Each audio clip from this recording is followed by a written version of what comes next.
Show me a homeowner who doesn't need more bookcase space.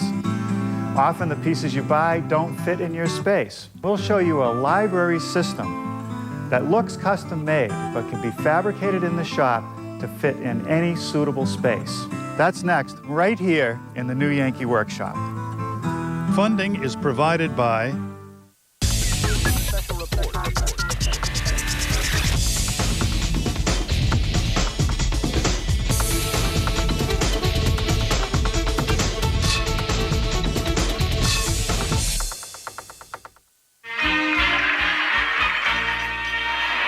Columbia Forest Products, makers of hardwood plywood, veneer, and flooring, celebrates those of you who would rather be in the workshop than anywhere else.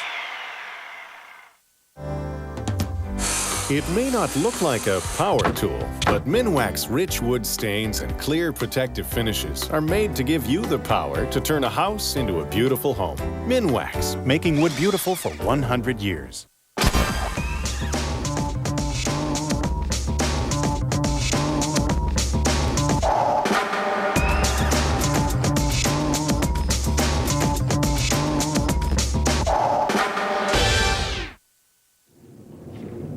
Now here's a library system that I built for a friend who has a need for one. There are basically 3 boxes, a bookcase, a lower case, and another bookcase. And these will surround a window that'll be right in the middle. The lower case here has raised panel doors. There's no shelf inside because it's rather short. The bookcase units have a nice high base at the bottom, made out of poplar, poplar stiles, adjustable shelves with poplar edging, and because this unit is not going to go to the ceiling, I've installed this medium-sized crown molding and this bullnose around the top. Now, you could make these units any size you want. You could change the width, the height, even the depth. And we'll provide a plan that'll show all the details of this particular unit, and you can adjust it as necessary. And you'll hear more about that before the program ends. Now, it just so happens that I have an unfinished room in my house that could use a library system. So let's go over there, take a few measurements, and then come back here and build another unit. Well, this is the room that I mentioned, and my dream for this room is to build some bookcases that would start at this corner, come over to the window, go all the way up to the ceiling, and then have some kind of storage unit below the window with doors, and the top of it would become the window sill, and maybe add another unit right here. I want to save this corner space for some built-ins later where I might have a computer station. Now, I suppose I could bring some sheets of plywood here to the house and some poplar and try to cut it up and build them in place, but I'd make a mess. It would take a long time, and I'd still have to do all the priming here. Now, at the shop, I have all the tools and plenty of room, so I can build them there faster and better. So I'll take a few measurements, and we'll head back to the shop. The key to this library system are the standards, these vertical pieces on each side of each box or cabinet. They receive the holes for the adjustable shelf pins. They receive dados for any fixed shelves that go across. And they also receive the face frame as well as the plywood back. Now, it's made out of a 3/4-inch plywood that's pre-primed. It's specially manufactured for painted cabinets, and that's going to save a lot of time in the finishing room or at the job site. Now, what I want to do is rip 4 pieces out of this sheet. I need 7 standards total. Before we use any tools, however, let's talk about shop safety. Be sure to read, understand, and follow all the safety rules that come with your power tools. Knowing how to use your power tools properly will greatly reduce the risk of personal injury. And remember this, there is no more important safety rule than to wear these safety glasses.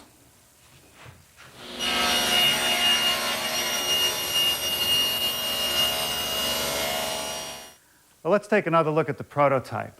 This top shelf is a fixed shelf that fits into a dado in the standard. The same thing happens down here for this lower shelf. The dado is about 3/8 of an inch deep. Now, to make the dados, I put together this jig. Piece of plywood with some guides for my router. On the back side, this little fence is square to that slot. So I put a layout mark where I want the dado, slide the jig over it, making sure that the fence is tight to the side, and clamp it in place. Now you can see that the router fits between the guides. It can't move side to side, only along the length.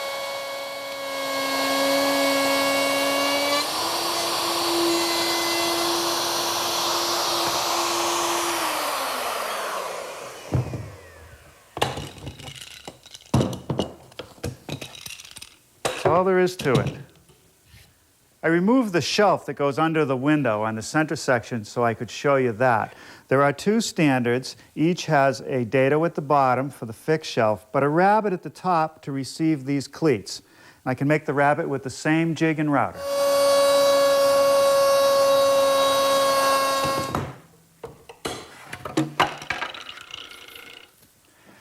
Before I can think about any assembly, I have to make the holes for these adjustable shelf support pins. Another jig and my router. Now it's a homemade jig. It starts out as a piece of 1/2-inch plywood. I put a center line on it and I drill these 5/8-inch diameter holes 1 inch on center. I also lay out a grid for the fence, which is on the back side, and that'll determine how far the holes will be from the edge of the piece of plywood.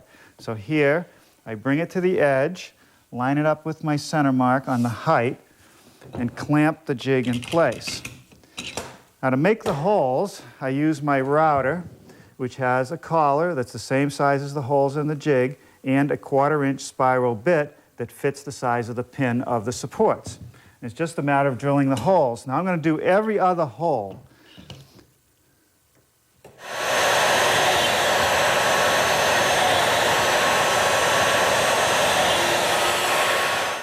If I want to continue the line of holes, I simply slide the jig down, take a dowel and slip it into one of the holes I've already made, clamp the jig again, and continue to drill.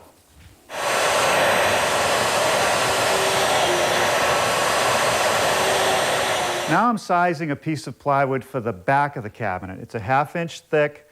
It's pre-primed. I've already ripped it to width on the table saw. To make the crosscut, I like to use a straight edge and a circular saw. I clamp the straight edge so that it's square across the sheet, and I offset it from where I want the plywood cut by the distance between the saw blade and the edge of the table of my saw.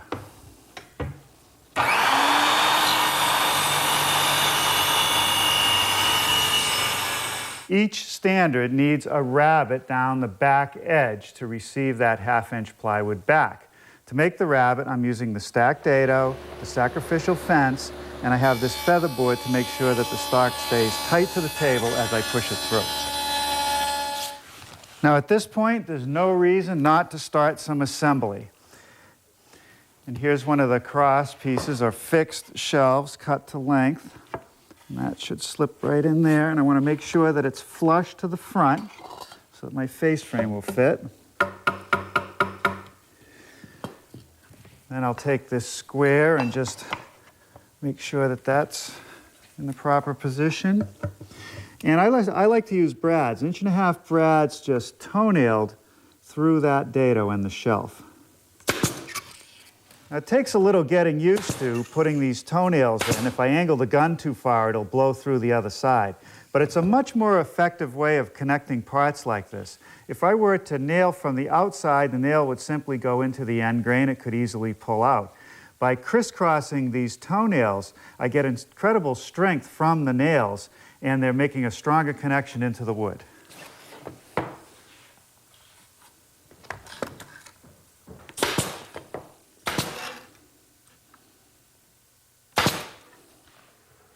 I want to lay down a good bead of glue to secure that back.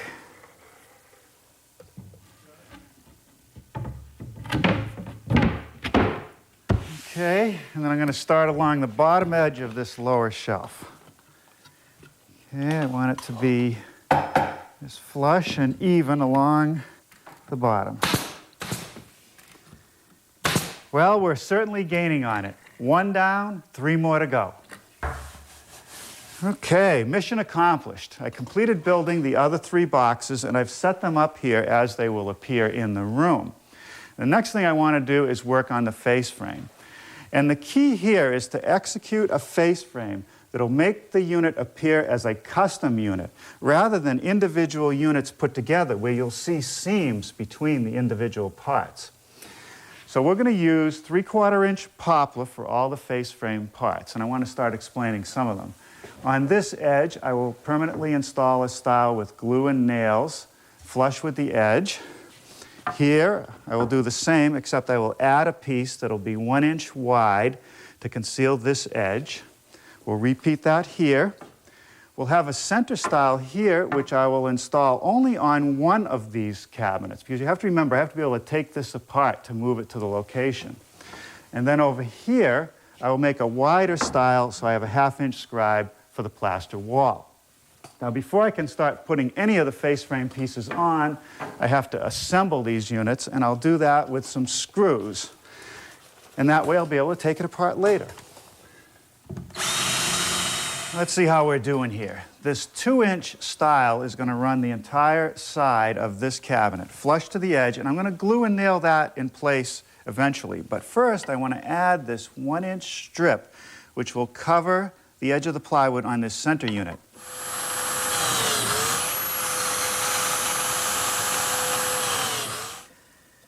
All right, with glue and biscuits to reinforce that joint, I'll clamp both stiles together at the same time.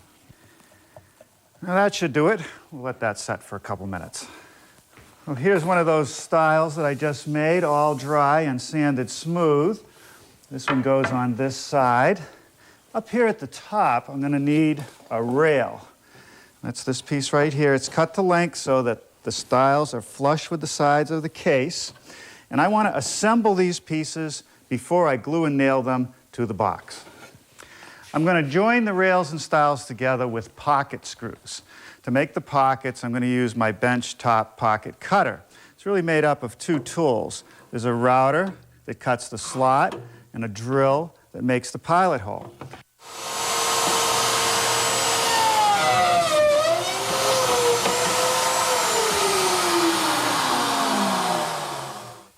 Well, now we're ready to join them together, and here's the rest of the system. I just align the pieces, and here's the key to the system. It's these screws. The head is flat on the underside. It's not a bugle head, so that'll suck the pieces together. And the tip is self-drilling, so I don't need a pilot hole in the stile.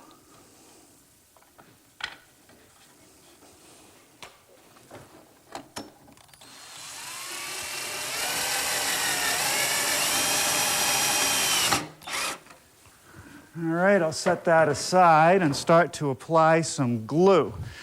Now, this is an important step, and I want to make sure that when I glue down here where these 2 units join, that I only put glue on the tall case. I don't want any glue on this case, otherwise I'll never be able to get it apart again. All right, now I can set this assembled frame in place. Get it right where it belongs. And make sure it's lined up and nail it with some 4-penny finish nails. One side only. Now I'm making the face frame for the double unit. The rail is longer. I'm still using pocket screws, but no glue. I want to be able to break this unit apart later so I can separate these cases. Again, we just glue one side of this intersection. And up at the top on this unit, I don't want to put any glue, just along the side stiles. Now again, I have to be very careful where these stiles meet the bottom shelf. I want it to be nice and even. And on this one, remember, I'm adding a 1/2 inch to scribe to the wall, so I have a little gauge block, and we'll just hold that as I nail the piece down.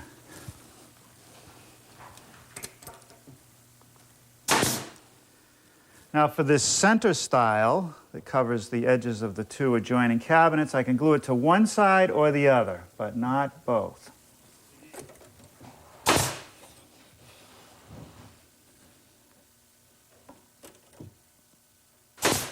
Now a word about the width of these stiles. On the edge stiles, I made them 2 inches. Had I used a 2-inch piece where these 2 units join, the overhang on each side would only be 1/4 inch. So I've widened it to 2.5. but the eye really won't pick up that difference. Now here's a piece of 1x8 that I've cut to length, which goes along the bottom of all the stiles. You can see that joint's going to fit nicely when we put it together. That one will suck together. Now I'm just going to use some temporary screws to hold this in place so I can finish the face frame on this center unit.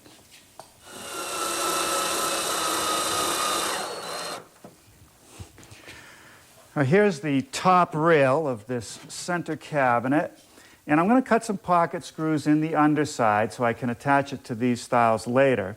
After I do that, I'm going to glue and nail it, but only to this piece of plywood.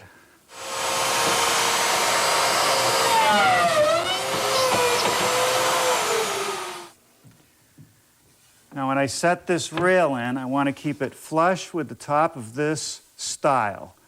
The shelf edge will cover the joint.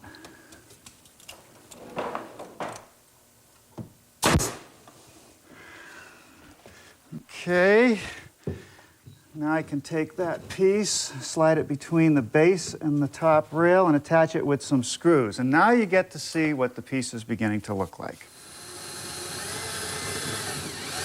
And this will be removable when I move the pieces.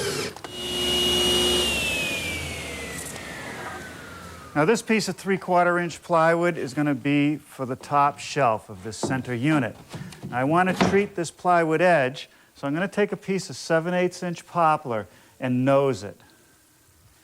To make the bull nose, I'm going to use my 1/2-inch radius roundover bit. It'll take 2 passes to make the bull nose. I'll do the ends first using my miter gauge, then a long edge.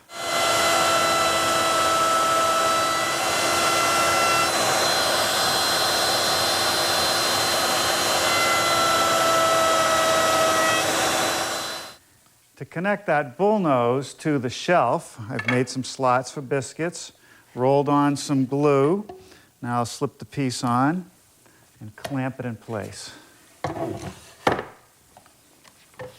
Let's take a look at the prototype, and I'll pop out that shelf, and you can see that under the bull nose there's a scotia molding. I want to make that next. Here I have a cove bit installed. I'll run one edge and then rip a piece on the table saw. Here I'm using my miter box to make a couple cuts on the ends of that molding. Now here's the piece of cove, and I've mitered each end.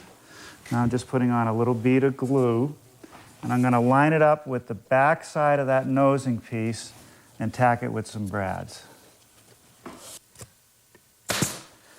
Now I've mitered one end of my remaining molding for this return. The trick now is to cut a tiny little piece. And what I like to do is take my miter saw, put a block of wood against the fence, fill any large holes, because when this small piece falls off, sometimes it'll go down in there. Line it up and carefully make the cut. Hope for the best.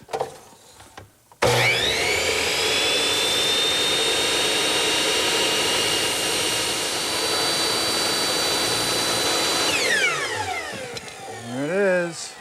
Now we'll glue it in place. A little glue, no nails here, would obviously split it, but a piece of tape will hold it until the glue sets. Well, now it's time to make some doors. These are overlay doors because they overlay the face frame. There's a rabbet that goes inside the face frame. The front edge is slightly rounded over, and we're using a raised panel in that rail and stile system. Now here's the rails and stiles and how they go together. The rails are coped on the ends. Both the rails and the stiles have a groove and a little quarter round, and when you glue them up, that's how they go together. Now the panel, here's a sample in poplar, just a raised panel that fits in those grooves. I can make all these cuts at my router station with a door-making router set.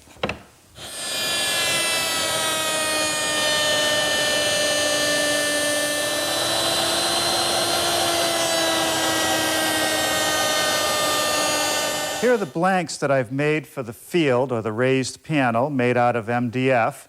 I've installed the panel raising bit. I'm going to raise all 4 edges, but I'll do it in 2 passes because it's a lot of material to remove.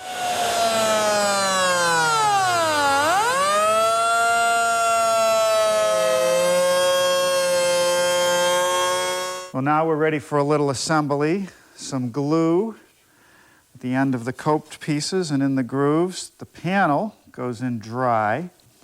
And when it's all together, we'll clamp it up. Okay, well, we'll set this aside to dry and we'll make some shelves. Well, let's check out one of our prototype shelves. Made out of 3/4-inch plywood. The front edge is covered with this piece of 1-inch poplar with the top and bottom edges rounded over, glued and nailed in place. Couldn't be simpler.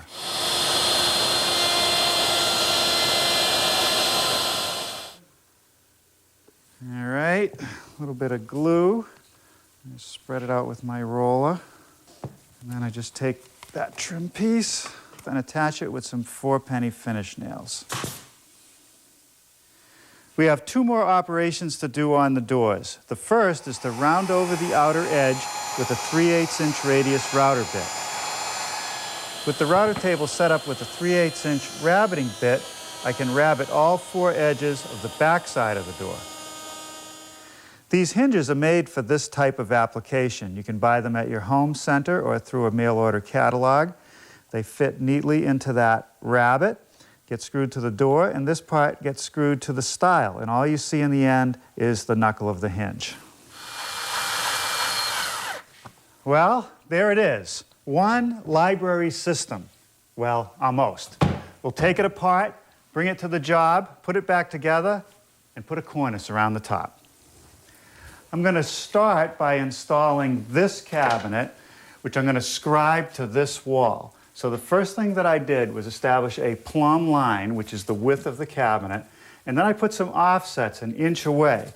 Now I want to slide the box into place to that 1-inch offset and shim it. It's not exactly plumb, but it will be if I put a couple shims in down here. Now I take my dividers, which have been set at 1 inch, hold it up against the wall and up against the poplar, and what's left behind is what I have to remove to make it fit. By using my trim saw, I can make the scribe cut. I have the saw tipped slightly because I want a back cut on this stile. The important thing is that the front edge wants to be protruding the most, so it hits the wall nice and tight. Now let's see how we did. Fits nice against the wall, right on my plumb line. Now I'll secure it with a few screws.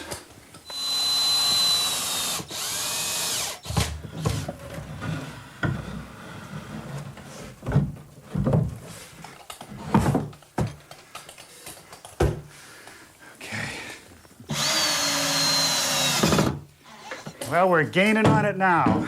Let's put the cabinet in that goes under the window and secure it to the ones we've already set. And finally, the flanking cabinet. Again, attached to the adjacent one with some screws.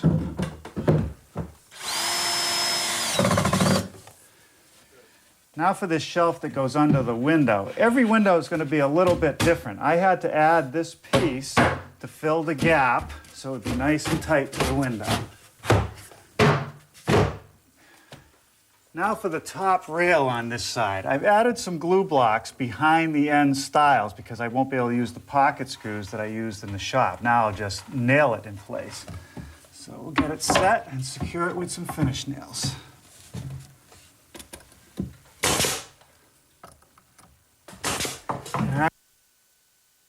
Base, and we'll attach that with some trim head screws.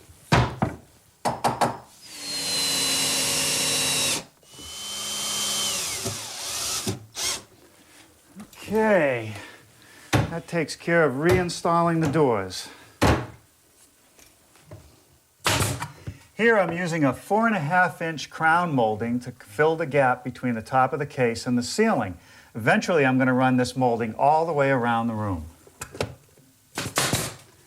Okay, that's it for the woodworking. A little final sanding, I'll prime the poplar, and then put some final coats of paint on it. This was a very useful project. and I can't wait to start filling it with some books. Now that you know how to build custom bookcases, I hope you'll build some for your own home. So until next time, I'm Norm Abram from the New Yankee Workshop. Funding is provided by